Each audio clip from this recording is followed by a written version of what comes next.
وَإِذَا مَرِضْتُ فَهُوَ يَشْفِينِ۔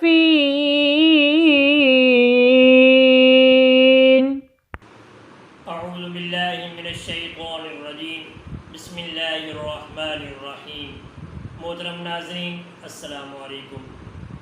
ناظرین، آج ہمارا موضوع ایسے افراد ہیں جو افیون کے عادی ہیں، یعنی افیون کھاتے ہیں مگر وہ اس کو چھوڑنا چاہتے ہیں لیکن چھوڑ نہیں سکتے۔ آج ہم اس پر گفتگو کریں گے،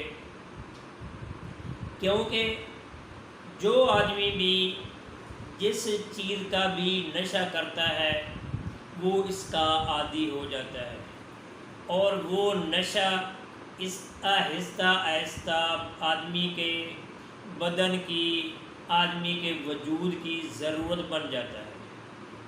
اس کے بغیر پھر بندہ رہ نہیں سکتا۔ شروع میں تو اس کی تکلیف نہیں ہوتی، ایک شوق ہوتا ہے ایسی چیزیں کھانے کا، یا ایسی سوسائٹی میں، معاشرے میں رہتا ہے، یا ایسے دوستوں کے ساتھ میل جول ہے جو اس کام پر بندوں کو لگا دیتے ہیں۔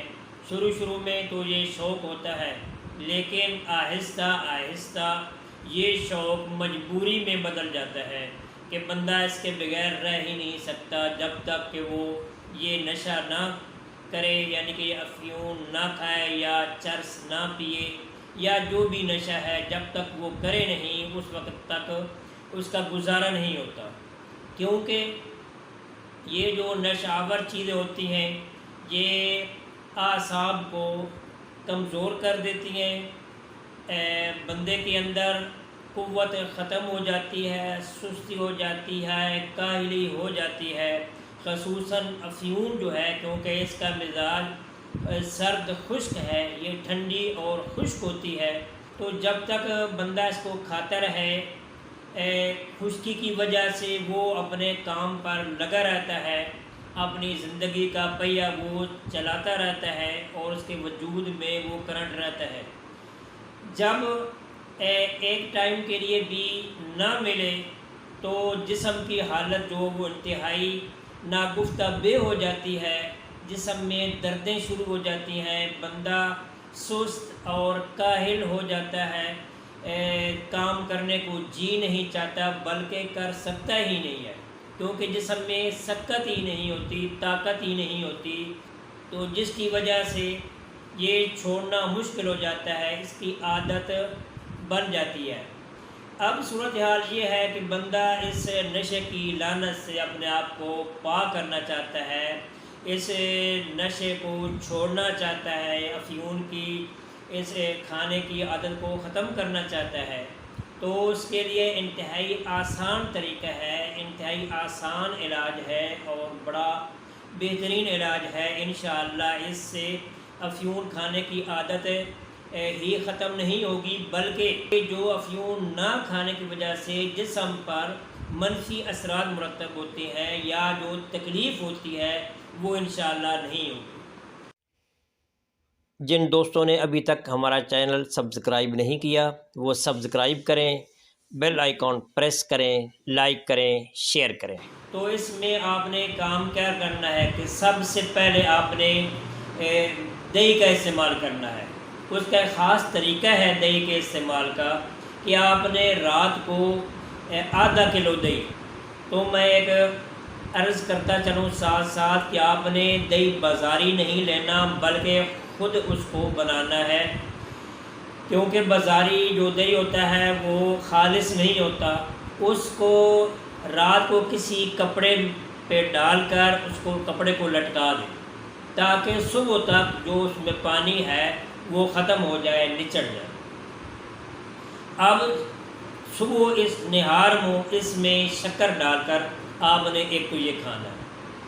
دوسرا کیا کرنا ہے جی، آپ نے 2 معجون لینے ہیں، معجون ازراکی اور معجون سرنجا، یہ 2 معجون لینے، کسی بھی کمپنی کے یہ بنے بنائے مل جاتے ہیں، کرشی کا لے لیں، ہمدرد کا لے لیں، اجمل والوں کا لے لیں، کسی کا بھی لے لیں۔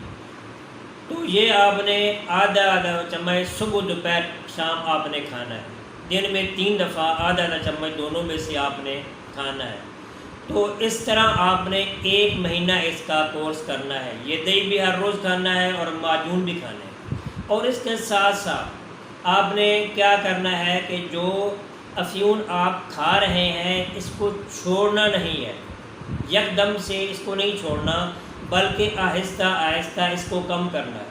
تو پہلا ہفتہ آپ ایسا کریں گے کہ اگر آپ دن میں 2 دفعہ پہلے کھاتے تھے یا 3 دفعہ کھاتے تھے تو ایک ٹائم آپ نے گھٹا دینا ہے، 2 دفعہ شروع کر دینا ہے، 2 ٹائم افیون کھانی ہے، تیسرے ٹائم نہیں کھانی۔ اگر آپ 2 ٹائم کھاتے ہیں تو آپ نے ہاف یعنی کہ اس کی مقدار کم کر کے 2 ٹائم کھا لینی ہے۔ جب دوسرا ہفتہ آئے گا تو آپ نے 1 ٹائم کر لینی ہے۔ جب تیسرا ہفتہ آئے گا تو پھر اس کی مقدار کو اور کم کر لینا ہے۔ جب چوتھا ہفتہ آئے گا تو آپ نے اس کو بالکل ہی ترک کر دینا ہے، اور یہ جو میں نے علاج بتایا 3 چیزیں، یہ ساتھ ساتھ یہ جاری رکھنی ہے۔ تو انشاءاللہ 1 مہینے کے بعد آپ کا افیون سے مکمل چھٹکارا ہو جائے گا، اور جو آپ کو طاقت افیون دیتی تھی وہی طاقت یہ دہی اور معجون مہیا کریں گے، اور جو تکالیف آپ کو افیون نہ کھانے کی وجہ سے ہوتی تھی وہ ان کی وجہ سے، اس علاج کی وجہ سے انشاءاللہ دور ہو جائے گی۔ ہاں، اگر جسم میں درد مزید محسوس کریں، ورنہ زراکی اور سرنجہ سے آپ کا درد بھی ختم ہو جائے گا، لیکن ایسے لوگ جن کو جسم میں مزید درد محسوس ہو کھانے کے باوجود بھی، تو وہ کوئی نہ کوئی پین کلرز، کوئی بھی میڈیسن 1 ٹائم کھا لیں تو وہ کھا سکتے ہیں۔ تو انشاءاللہ 1 ماہ اس کے مسلسل استعمال سے اور اس احتیاط سے آپ علاج کریں گے تو انشاءاللہ یہ افیون جو آپ کھاتے ہیں یہ انشاءاللہ اس سے چھٹکارا ہو جائے گا۔ لیکن ساتھ ساتھ میں ایک اور عرض کروں لاواحقین کے لیے کہ وہ خاص خیال رکھیں۔ ایسا بندہ جو دل سے اس کو چھوڑنا چاہتا ہے اس کو بھی عرض ہے کہ آپ اس جگہ پہ نہ جائیں، نہ جانے کی کوشش کریں کہ جہاں سے آپ کو یہ نشہ ملتا ہے، یا ایسی سوسائٹیز یا ایسے دوست جو یہ نشہ کرتے ہیں، افیون کھاتے ہیں، ان سے کچھ دن کے لیے آپ میل جول ختم کر دیں، کیونکہ بندہ پھر بھی بندہ ہی ہے، تو کسی وقت بھی پھر جی چاہتا ہے کہ میں بھی یار تھوڑا سا تم کا پھر لے لوں، لیکن پھر فائدہ نہیں ہوگا۔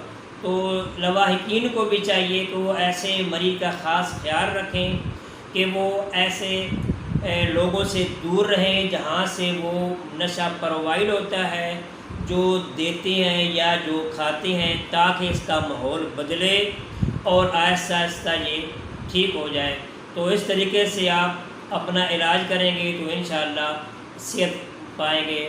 اللہ تعالیٰ صحت عطا فرمائے۔ دعا ہے اللہ تبارک و تعالیٰ تمام مسلمانوں کو، تمام انسانوں کو ایسے نشوں سے، ایسی غلط چیزوں کے کھانے سے یا منشیات سے محفوظ رکھے، کیونکہ نشہ کرنے کے ساتھ ساتھ 2 نقصانات ہوتے ہیں۔